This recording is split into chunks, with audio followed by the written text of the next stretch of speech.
Hey guys, hope you're doing well. Wanted to just give you a quick heads up. I won't be there the rest of this week.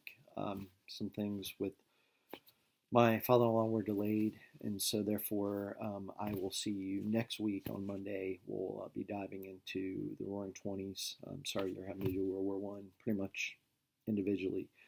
Um, anyway, side thing on that. So what you're going to do today, just really quick, is I'm going to give you a real quick overview of the home front and preparedness side, if you will, of World War One, and where this is going to leading us to the last few days, which will be the Versailles issue. You'll be doing a little bit of work on that, um, and then secondly, and most importantly, is this will be a really good transition to American post-war, or shall we say, the first post-war period, which will be basically what we call the Roaring Twenties.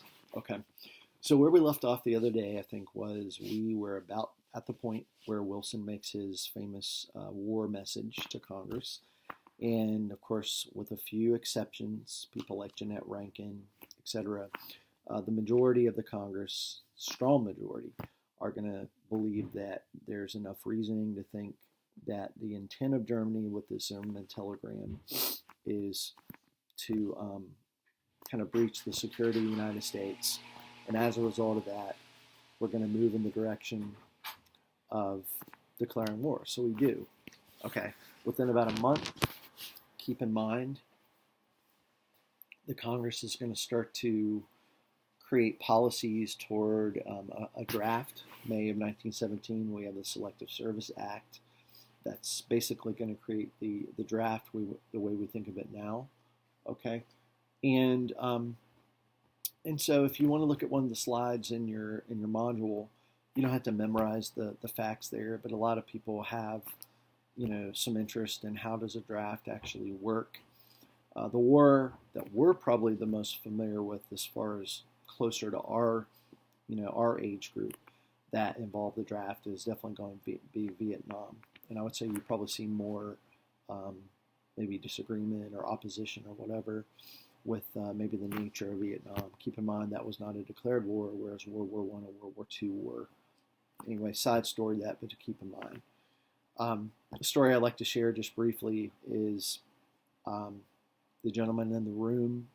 A few of you all, obviously, out of the 9, when you turn 18, it's pretty much a given that you're going to have to register for the Selective Service. I did, February 5th, 1993.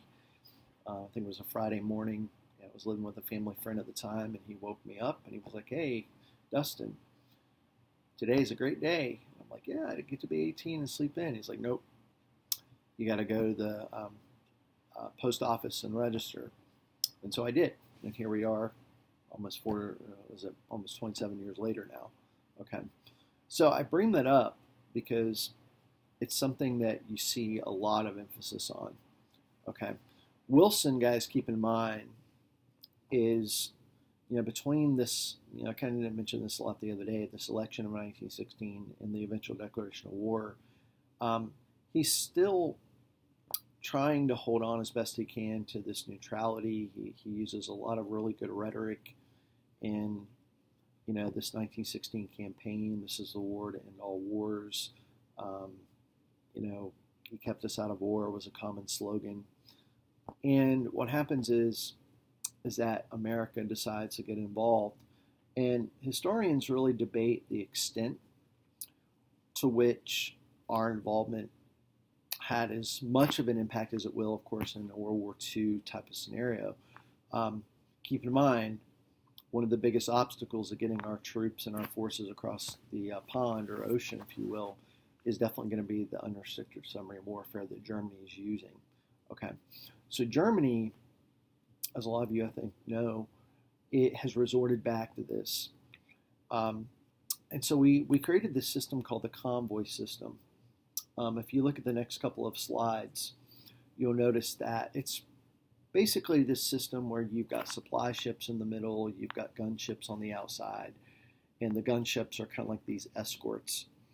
And a lot of people ask, okay, well, how really effective was this, this system? And the answer is very. Okay, you can research it on your own, but for the most part, very minimal losses. So it was very effective to get our troops and our supplies and all the things that we need to across the ocean. Okay.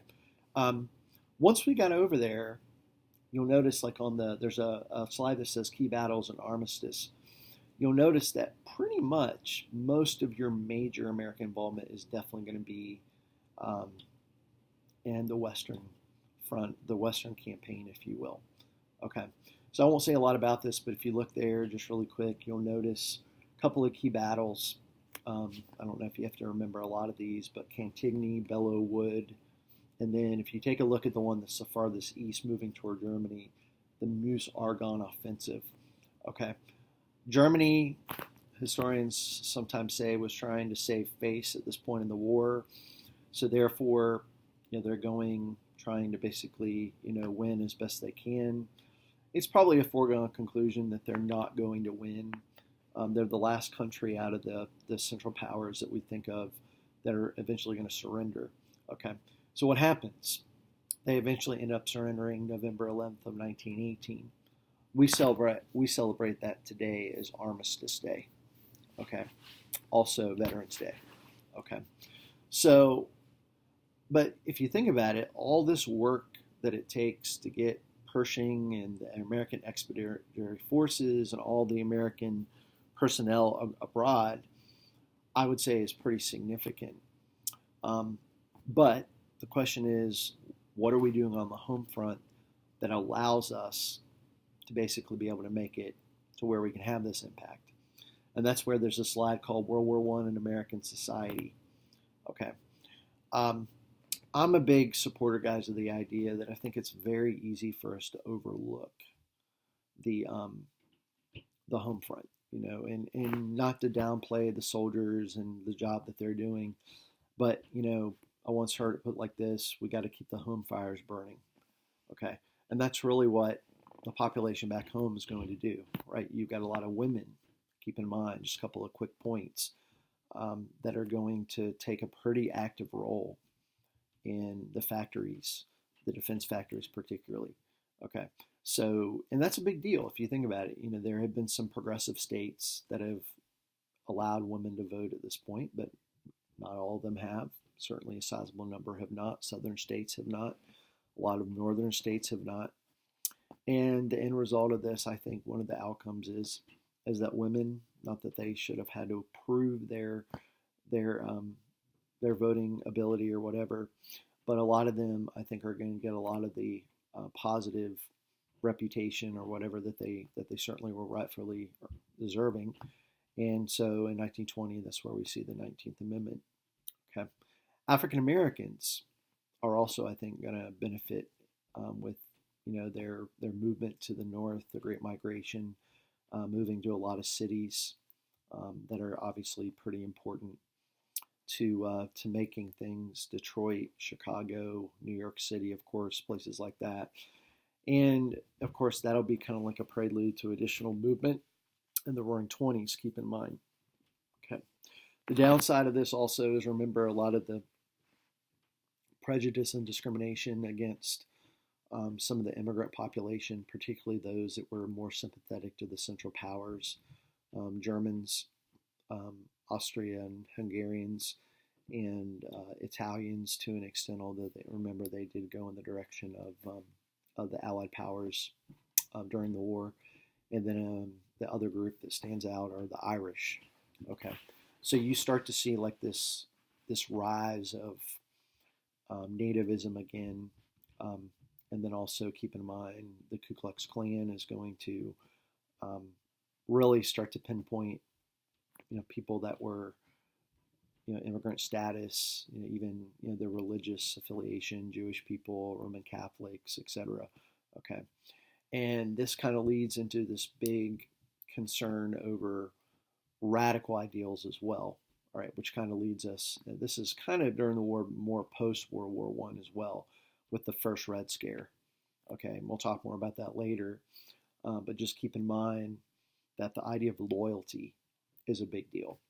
We want people that are loyal to American political ideals, and not things that some would deem as radical. So that could be communism, anarchy, socialism, things like that. Okay. Wilson, as we'll look at more, makes it very clear in his war message. I think you all read that yesterday, that this idea of make the world safe for democracy must in fact stand. Okay. And so Congress during the war comes to the conclusion that we can't have people speaking out as actively against things like the draft, things like their disagreements with the president, the Congress, etc. And so they passed what became known as the Sedition and Espionage Acts. Now, the specifics of those acts you definitely want to read about, but the big picture is that you're talking about acts that give the president quite a bit of power to put people in jail if they're, let's say, speaking out against the draft or speaking ill will against this and that. And that's basically First Amendment rights if you think about it. Press, religion, I'm sorry, not just religion, but speech, assembly, and petition. And so the question is, are people's civil liberties at obviously at risk, right? Well, as you can imagine, somebody is going to speak out about it and they're going to sue. And that's where we see the Shank case. Now, this case is not heard by the U.S. Supreme Court until 1919, right? So the war is pretty much at that point over. Okay. However, he's basically suing, and you can read the court opinion. I have it on one of the next couple of slides there. Okay. But anyway, so what happens is that this gentleman sues. And so the Supreme Court has a big decision to make. A couple of questions that pop up. Does the Constitution have a different meaning or a different interpretation, if you will, when we're at a state of war? Well, the Supreme Court eventually hears his case, and in a unanimous decision, there were no people on the opposite side of this decision. They do, in fact, believe that they have every right during a time of war or emergency like this to interpret the Constitution in a way that would protect the rights of the people during a time of war, especially the soldiers abroad. So they're going to rule against Shank. And as you'll see in the second court opinion excerpt that I put there, this was written by the Chief Justice Oliver Wendell Holmes, I believe his name was. Okay. And so the court comes to this conclusion that in a clear and present danger, that in fact this can happen.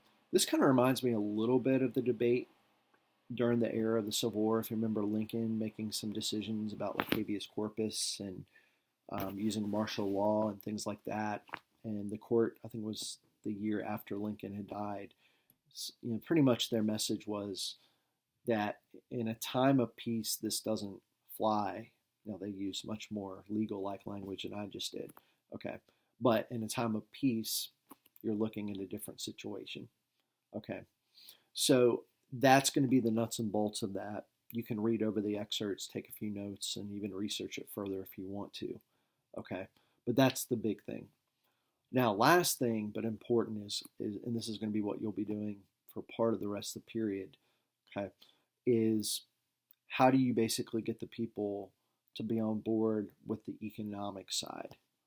Okay, so this involves paying for a war. This involves, the idea of increasing production to be able to feed soldiers. And it also involves several things, actually, pardon me. It involves the idea of rationing, right? How do you get the people to use less and convince them that it's their almost like a duty or an obligation, if you will, to actually ration, things like food and metal and other things like that for the betterment of the country, the world, and of course American soldiers. But also the idea of a transition from peace production to war production. Okay, and we call that what we refer to as conversion. Okay, and so you're going to see a lot of very important people like Bernard Baruch, the War Industries Board. His main responsibility was converting the economy to a state of war production. Okay, there's a little bit more to it than that, but keep in mind That's the big thing. Okay.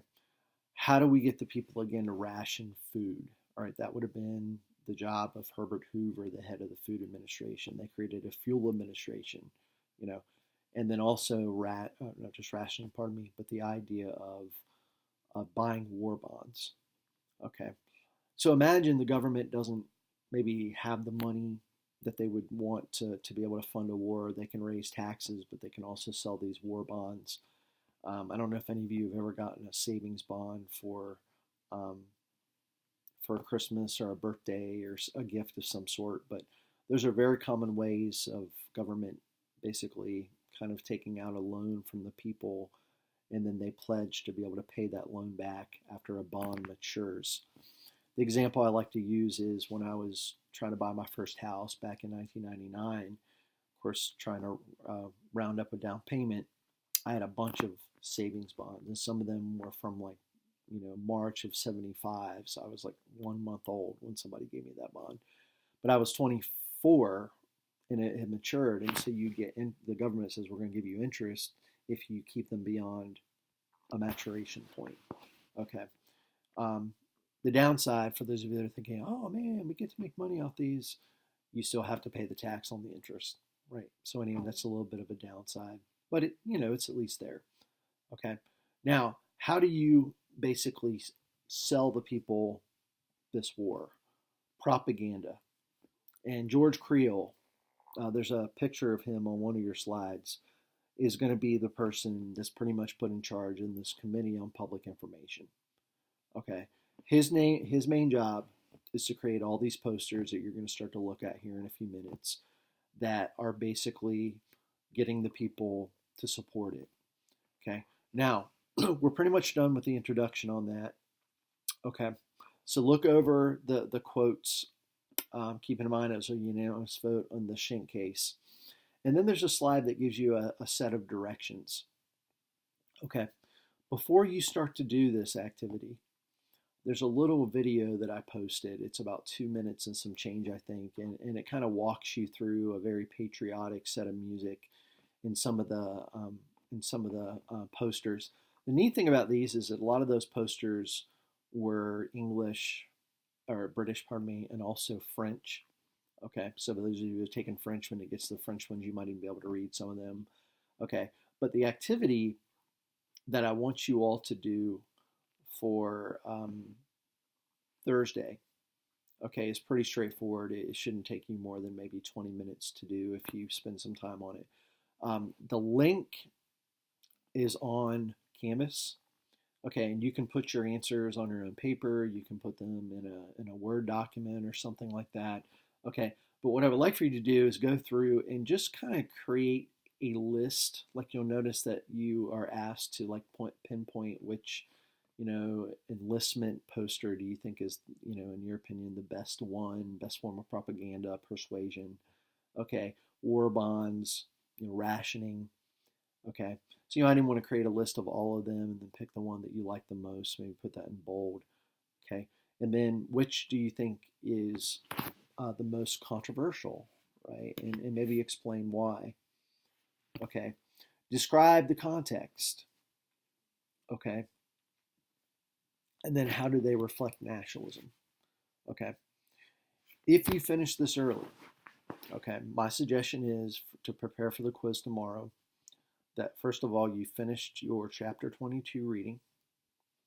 Okay, the quiz is, I think, 11 questions. Okay, so I might have thrown you a bone on that. Okay, and keep in mind also that tomorrow you're going to take the quiz probably, I don't know, within about 10-15 minutes. There's an activity that you're going to do to start class on Thursday to get you interacting a little bit more with the propaganda. And what I want y'all to do is divide into groups of 3 and kind of, just kind of go through those questions together and then maybe do it as a class. Miss Sansbury will be there so she can walk you through that, but you are familiar enough with the style thus far. Take the quiz, and then there's going to be a little video. It's about 10-12 minutes long. It's a basic introduction to the Versailles Treaty, and you're going to basically watch that and then there's going to be some activities to do with the Versailles conference for Friday. Okay. Hope you're doing well. I will definitely, unless there's something unforeseen with travel, I will be back next Monday, all right, which will be February 3rd. So I've been out a little bit longer than I was hoping to be. But anyway, I hope that you are doing well. And if you have any questions, please feel free to send me an email and I'll respond to you as quickly as I can. Thank you. See you guys.